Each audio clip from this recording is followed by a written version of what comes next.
Hey folks, here's the recap of important topics you might have missed from the last 2 weeks. We'll begin with NASA's 3D CME animation constructed from the heliophysics observing fleet.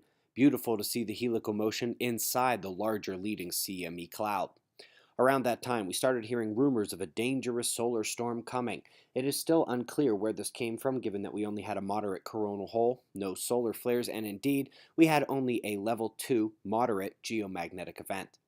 Perhaps the study with the largest potential reach was the cosmic microwave background concept that it could have a dipole structure, which would rewrite distance and time, not to mention the early stage of the universe. Hopefully, they'll get the observations they need to tell yes or no here soon. Then we were on to the volcanoes.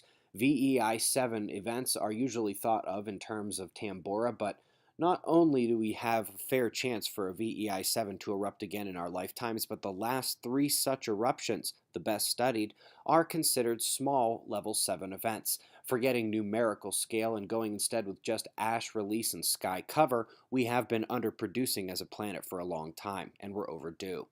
We also had yet another story in the space weather and human health realm, another potential connection between brain activity and the effects of space weather on Schumann resonance. That was what Dr. D'Amico discussed briefly at Observing the Frontier. EEG measurements demonstrate clear changes in electrical activity during solar storms. We saw the warm Arctic joining solar minimum as another contributor to jet disruption, both the jet streams and the polar vortex. I'll admit, I didn't see that reinforcement of the future coming from the mainstream. And on top of that, a desalinization related discussion of ocean current disruption. The importance of the salinity profile of our planet must never be ignored.